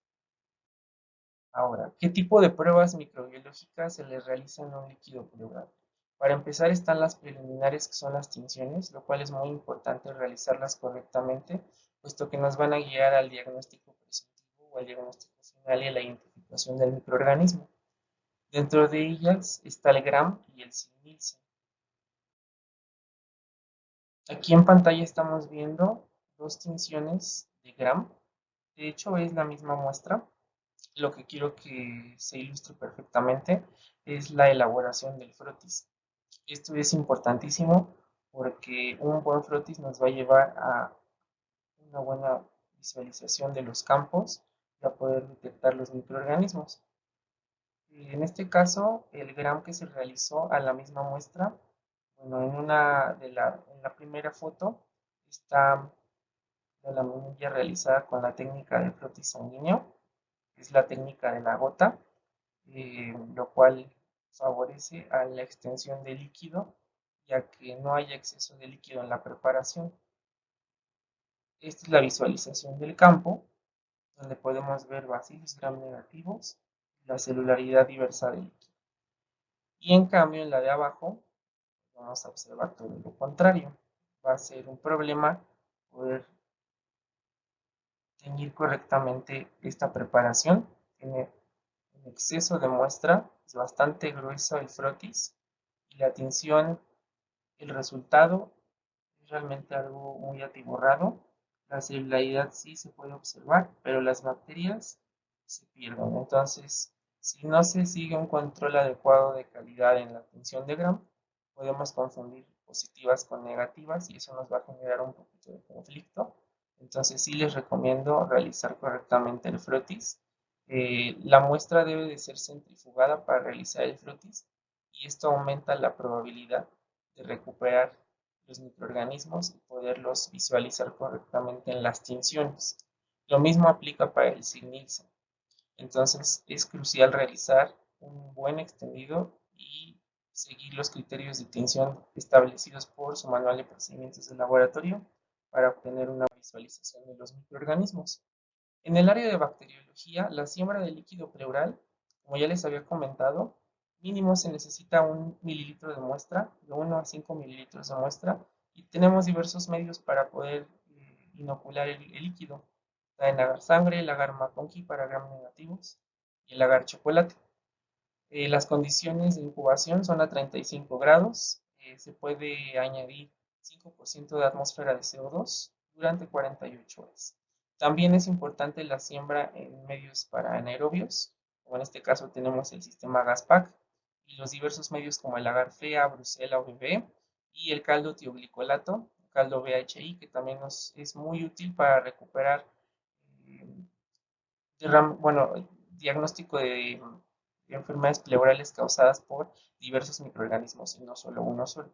Entonces esto nos va a permitir recuperar más microorganismos teniendo una gran cantidad, una gama de medios de cultivo que nos favorezcan recuperar no uno, sino varios, si fuera una etiología múltiple. ¿Qué consideraciones se deben de tomar en cuenta para procesar un líquido pleural? Bueno, sobre todo si es hialino, si es seroso, como ya habíamos analizado en las diapositivas anteriores, si hay presencia de empiema o coágulos. Lo más recomendable siempre va a ser centrifugar volúmenes que sean superiores a 10 mililitros y vamos a evitar sembrar los coágulos o la fibrina, porque eso nos va a causar problemas a la hora de la recuperación de los microorganismos. Entonces, tratar de sembrar la parte líquida y bueno, algo un poco controversial es la inoculación de líquido pleural en botellas para hemocultivos, ya sea de aerobios o no aerobios.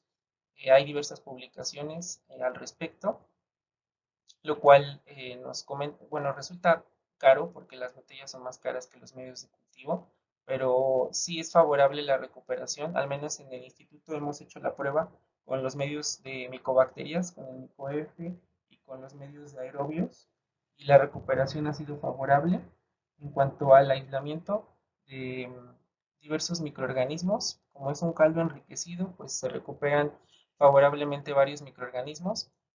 Lo que sí es importante aclarar es que si son 2 microorganismos o más, pues de todas maneras se tiene que retirar una pequeña parte del cultivo positivo y hacer el aislamiento en diversos medios de cultivo en caja para poder separar las colonias y poder identificar la bacteria o las bacterias. Entonces sí lleva más pasos, pero favorece mucho la recuperación. En cuanto al medio de micobacterias, pues es un medio especial con los enriquecimientos necesarios para las micobacterias y se recupera en un equivalente a un hemocultivo o a un mielocultivo. Entonces sí es factible poder sembrar un líquido pleural o inocular en una botella, si se puede realizar. No hay problema, solamente consideren los costos que ustedes tienen en el laboratorio y el inventario. Y obviamente, pues si tienen un presupuesto o un número para inocular botellas, que bien podrían servir para un hemocultivo o para un mielocultivo. Eso ya depende mucho de la logística que ustedes tengan en su laboratorio. Ahora, en cuanto al área de micología, lo que debemos de realizarle al líquido pleural, pues va a ser un examen directo, el cual se va a probar con KOH, hidróxido de potasio al 10%, con azul de Evans, y bueno, para observar levaduras, estructuras micóticas. Entonces es lo que vamos a observar en KOH. Vamos a hacer nuestro examen directo. Y la siembra, pues tenemos diversos medios. Hay medios sofisticados como el Cromagar, son un poco más caros para algunos laboratorios. Y también tenemos agar micocel, que tiene antibiótico, como el clorafenicol y la cicloximida, que nos permite inhibir ciertos microorganismos para que se desarrolle correctamente el hongo. Bueno, y el medio clásico, que es el agar dextrosa saburo, caja o en tubo. La inoculación de líquido pleural es importante cuando se sospecha de un derrame pleural ocasionado por un hongo, y el tiempo de incubación pues va a ser 30 días y la temperatura va a ser a 30 grados centígrados de preferencia para poder recuperar al hongo. Ahora, en el área de micobacterias, la siembra de líquido pleural directa, como ya les había comentado, en botella puede ser una opción, pero acuérdense que muchas de las infecciones de pleura pueden causarse por varios microorganismos. Si nosotros inoculamos en una botella, vamos a tener problema de una contaminación, y si hay una micobacteria de por medio, se va a inhibir por el crecimiento de los otros microorganismos. Entonces yo les recomendaría en este caso realizar el proceso de descontaminación para poder sembrar micobacterias. ¿Esto qué significa? Pues que hay que realizar un procedimiento previo, que es el Petrov modificado, que es la exposición de la muestra a un volumen proporcional con hidróxido de sodio del 2 al 4%, dependiendo de su líquido pleural. Si es un líquido pleural hialino, se utiliza el 2%, y si es un líquido purulento o con empiema, pues un 4%. Entonces vamos a realizar el Petrov modificado exponiendo nuestra muestra con hidróxido de sodio durante 15 minutos. Posteriormente vamos a añadir un buffer de fosfatos para hacer un poco de equilibrio en nuestra preparación. Vamos a centrifugar, vamos a neutralizar para tener un pH óptimo entre 6,5 y 7, y vamos a sembrar en los medios de cultivo. Tenemos medios sólidos, Lowenstein-Jensen o el Stonebring, que es para recuperación de Mycobacterium tuberculosis, y Stonebring para Mycobacterium bovis, que son los más económicos y los más difundidos en nuestro país. También tenemos los medios líquidos, como el tubo Millit, el BBL, que tiene un caldo Middlebrook 7H9, y también puede ser el medio Dubos. El medio en caldo te permite recuperar las micobacterias 3 veces más rápido que el medio sólido, es decir, que si tenemos una etiología pleural por micobacterias, lo vamos a recuperar en medios líquidos, por ejemplo, 7 días, a comparación de medio sólido, que serían 3, 4, hasta 5 semanas, o hasta 8 semanas, según nos indica nuestra norma oficial mexicana 006. Entonces, el apoyo de medios líquidos sí funciona para recuperar tanto tuberculosis pulmonar como extrapulmonar, y bueno, el líquido pleural no queda exento de la siembra. Y algo muy importante es la baciloscopía que se realiza en el líquido pleural. Esta es una baciloscopía de cultivo, que es un preliminar de lo que vamos a obtener en los medios de cultivo, y se realiza al finalizar el proceso de descontaminación del método de Petrov, o se puede realizar directamente centrifugando, como ya habíamos hablado del GRAM.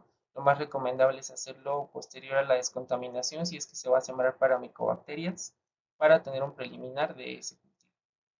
Ahora, el paso final, y no todos los laboratorios lo realizan, al igual que el cultivo, son las pruebas de susceptibilidad a fármacos, las cuales nos conllevan de 4 a 18 días de incubación. Se expone el microorganismo aislado, la micobacteria tuberculosa ya previamente identificada, a diversos antibióticos. En este caso tenemos streptomicina, isoniazida, rifampicina, etambutol y piracinamida, que son, según nuestra norma 006, los fármacos de primera línea. Entonces se hace el antibiograma con estos fármacos, y el total, desde el inicio del procedimiento de la muestra hasta el antibiograma en el instituto, es alrededor de un tiempo promedio de 35 días, obviamente dependiendo del tipo de muestra. Los líquidos eh, que son en piema tienen una alta cantidad de micobacterias, la cual la recuperación es más rápida que con un líquido hialino, que es paucibacila. Entonces depende mucho del tipo de muestra, el tiempo que nos vamos a tardar en recuperar las micobacterias.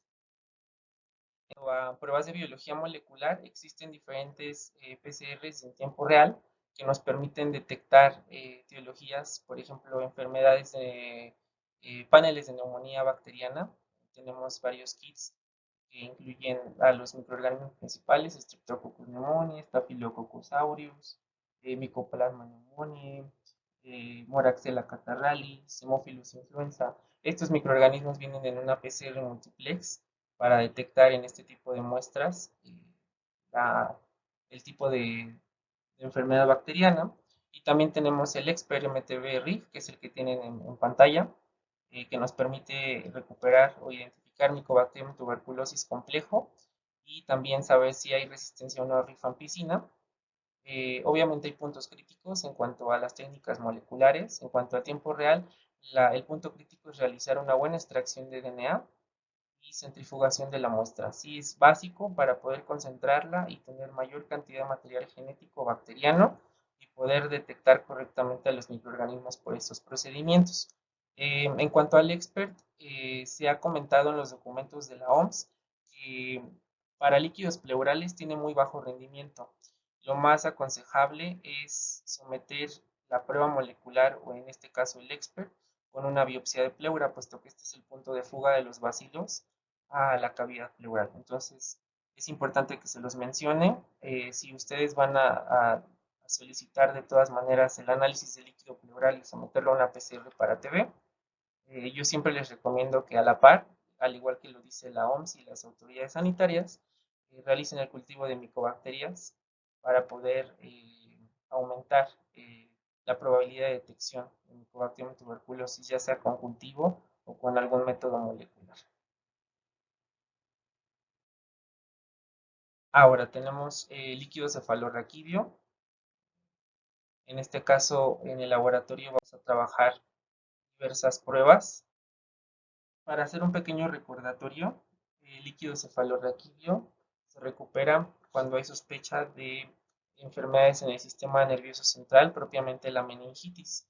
Va a tener signos y síntomas específicos como cambios en la conducta, crisis convulsivas, fiebres de 2 semanas, déficit focal, vómito, letargo, irritabilidad, eh, algo muy típico de la rigidez de nuca, parálisis motora, alteración en el estado de alerta y pues la alteración en los pares craneales.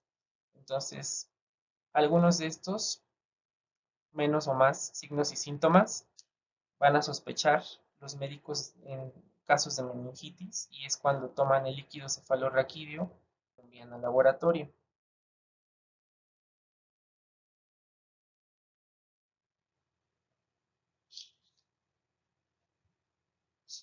Entonces ya tenemos la sospecha de meningitis o meningoencefalitis.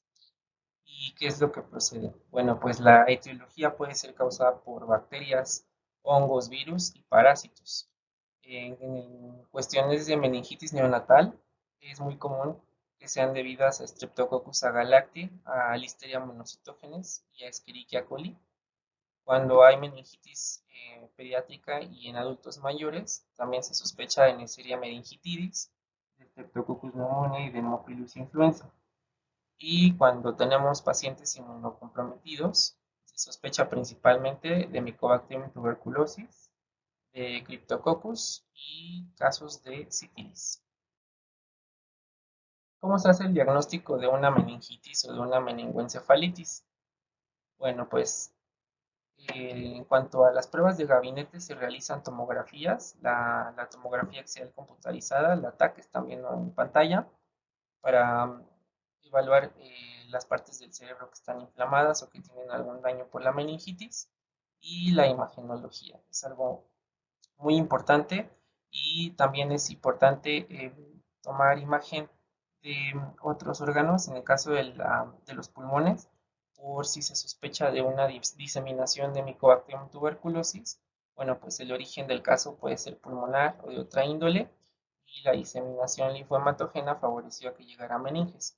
Entonces, se requiere hacer una investigación previa y estudios de gabinete previos para poder determinar la causa o el tipo de meningitis que afecta a nuestros pacientes. Las pruebas de laboratorio que se realizan es el examen de líquido cefalorraquídeo en 3 diversas áreas: el químico, que ya les ha platicado la la química TT, microbiología y patología. En cuanto a la recolección del líquido pleural, del líquido cefalorraquídeo, se hace por punción lumbar.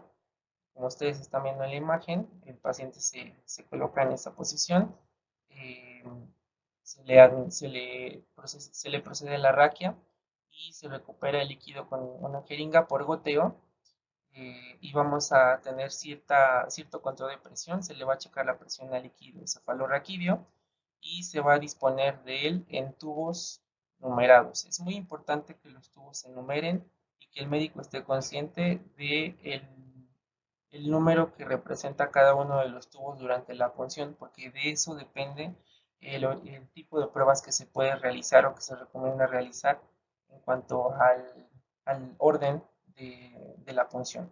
Entonces, normalmente se recuperan 3 o 4 tubos dependiendo de la punción. Hay pacientes que dan de 5 a 10 mililitros de líquido, hay pacientes que pueden dar un poco más. Se recomienda que cada uno de los tubos contenga de 3 a 5 mililitros de muestra. En el tubo número 1, que viene directamente de la punción traumática, normalmente se va a realizar cuenta celular y diferencial, el citoquímico. En el número 2 se pueden realizar parámetros de química como la glucosa y proteínas. Tanto como en el 2 y en el 3 se pueden realizar pruebas de microbiología y estudios especiales. Y en el último tubo también se puede realizar la cuenta celular y pruebas de biología molecular. Entonces es muy importante precisamente identificar el número del tubo porque el médico tiene que enviar a diversas áreas los líquidos, entonces deben de saber diferenciar a cuál de cada ellos se le va a asignar diferentes pruebas. Y esto favorece mucho, mucho, como no tienen idea, la recuperación del microorganismo causante de la meningitis. En este cuadrito estamos viendo la clasificación de las diferentes meningitis y el aspecto del líquido cefalorraquídeo de acuerdo a la etiología. Entonces tenemos, por ejemplo, el líquido de aspecto de agua de roca, común en los lactantes o en la meningitis viral. Aquí está la celularidad también enlistada. Tenemos líquidos xantocrómicos, como el que se ven de color amarillo, como el que tenemos aquí en el extremo de la diapositiva. Hay unos líquidos que pueden ser opalinos o turbios cuando se sospecha de una meningitis por un piógeno. Y cuando son de meningitis tuberculosa son los más complicados porque se puede ver tanto opalino, xantocrómico o incluso de agua de roca. Entonces, el aspecto es importante para poder saber eh, cuál es la etiología de la meningitis.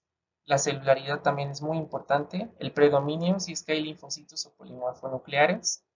La glucosa y la cantidad de proteínas. Si hay proteínas aumentadas, si son normales, también nos van a ayudar a clasificar la probable meningitis, si es viral, bacteriana, micótica o tuberculosa. Entonces, es como la primera pauta para poder sospechar de alguno de los microorganismos. Y bueno, y esto nos va a ayudar a saber qué tipo de estudios vamos a requerir de laboratorio de microbiología. ¿Qué consideraciones preanalíticas se toman en cuenta para los líquidos cefalorraquídeos? Deben de venir en tubos estériles de tapón de rosca o de tapón azul, debidamente rotulados. Se recomienda también marcar el orden de la punción para que al médico no se le olvide, porque usualmente quien toma el cefalorraquídeo no lleva la muestra al laboratorio, normalmente son otros médicos quienes hacen esa labor, o alguna enfermera o el familiar incluso.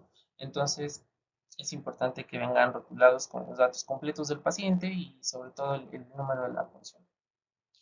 Eh, es debatible la temperatura, sí lo es, porque depende mucho de la etiología o del tipo de meningitis que se sospecha, el trato, la condición a la que se le va a someter. Normalmente se deben de transportar y procesar a temperatura ambiente, no debe de haber refrigeración previa. Acuérdense que el líquido pleural es un líquido es un líquido muy hostil, es bajo en glucosa, no hay mucho para los microorganismos para poder sobrevivir o vivir cómodamente en este líquido.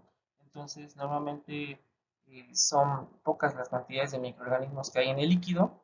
Por lo tanto, si nosotros sometemos a cambios bruscos de temperatura o a congelación, pues favorecemos a que se pierda la viabilidad de los microorganismos. Entonces, a temperatura ambiente funciona mejor el transporte y se debe de procesar lo más rápido posible. Si se sospecha de una meningitis por virus, no, puede mantenerse en hielo o en temperatura fría, se recomienda esa parte. Y bueno, el proceso del líquido cefalorraquídeo debe ser inmediato. Acuérdense que la meningitis es una emergencia y debe de ser considerada como tal. Si no tenemos la posibilidad de realizar el procesamiento en ese momento, debemos de conservarlo ya sea a temperatura ambiente o incluso en incubación si tenemos incubadora a 35 grados para favorecer la viabilidad del microorganismo, no más de 24 horas de periodo de espera. Entonces hay que tomar en cuenta eh, la recepción de muestras, hasta qué hora se recibe, puesto que no todos los laboratorios operan en turnos completos. Entonces hay que tomar en cuenta estos aspectos para poder realizar bien correctamente la inoculación de la muestra en los medios de cultivo y favorecer la recuperación de los microorganismos. En este caso también tenemos producto no conforme, vamos a tener muestras que vengan derramadas o destapadas. Hay tubos que no cuentan con el tapón de rosca o el tapón azul y se les coloca papel parafilm, lo cual puede ser una opción viable, pero recuerden que hay veces que no se sella bien el parafilm o se rompe en el transporte. Entonces, si hay algún derrame o algún contacto con el exterior, este líquido no debe de ser tomado en cuenta para el análisis, puesto que ya tuvo contacto con el ambiente. Muestras congeladas para la detección de microorganismos se tienen que rechazar, puesto que ya perdieron la viabilidad de recuperación, a menos de que sea viral, entonces de esa manera sí se admiten en el laboratorio.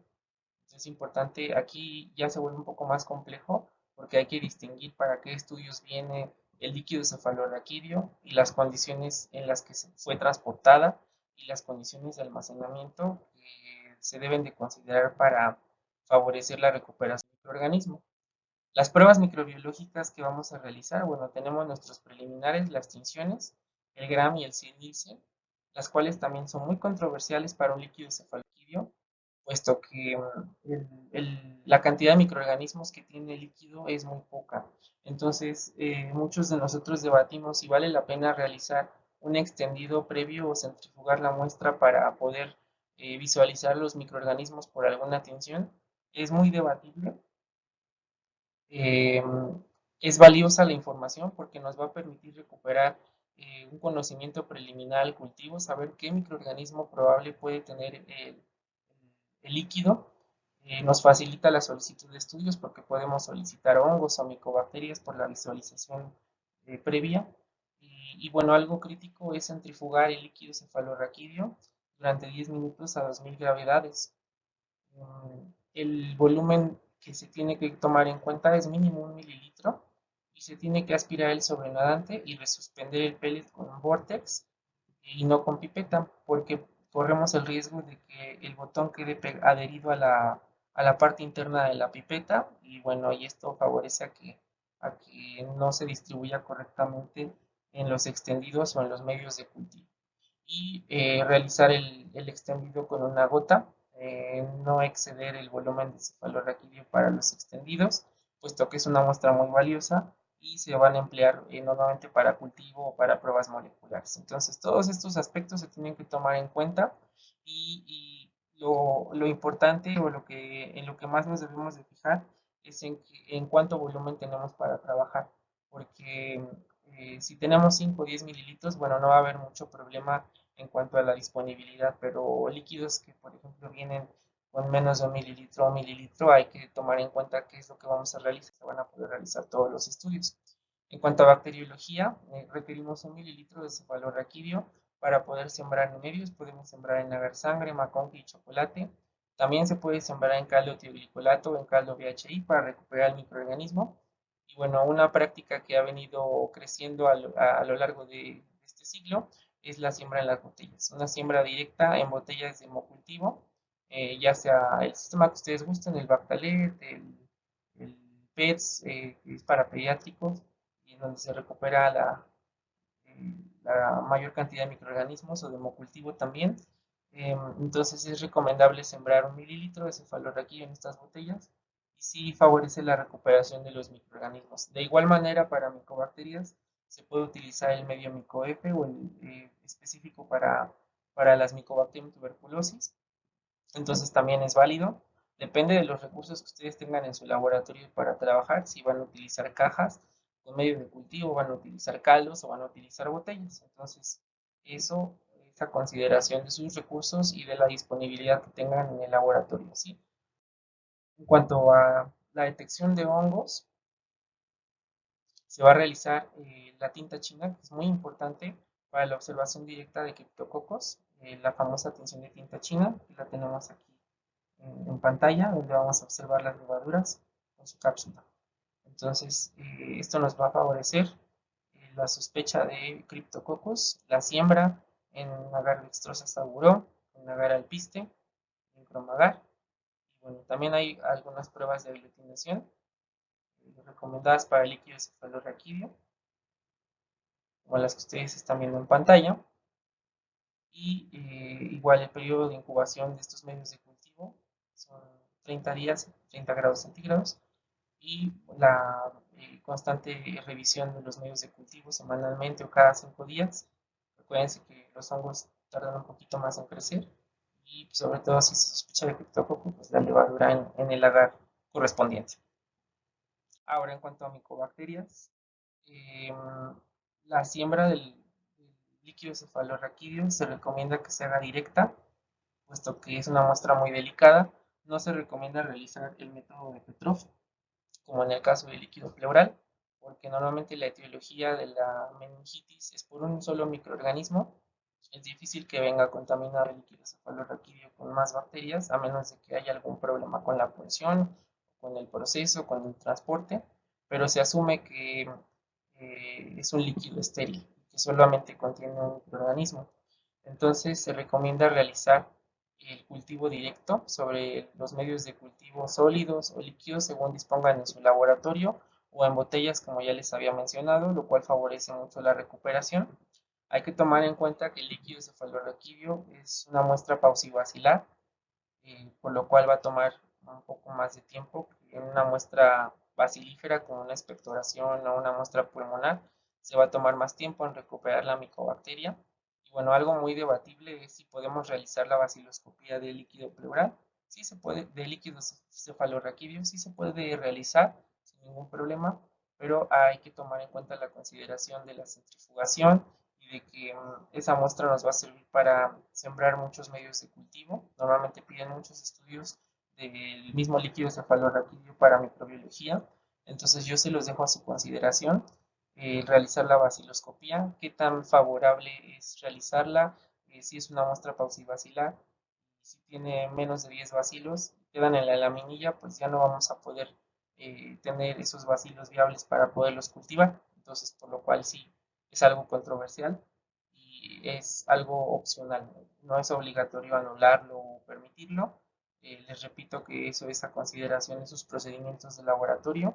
En nuestro caso sí se realiza el Sil-Nielsen directo del cefalorraquídeo sin centrifugar y posteriormente pues se siembra en los medios establecidos que ya les mencioné, sin realizar una baciloscopía por centrifugado o por descontaminación, como en el caso del líquido pleural.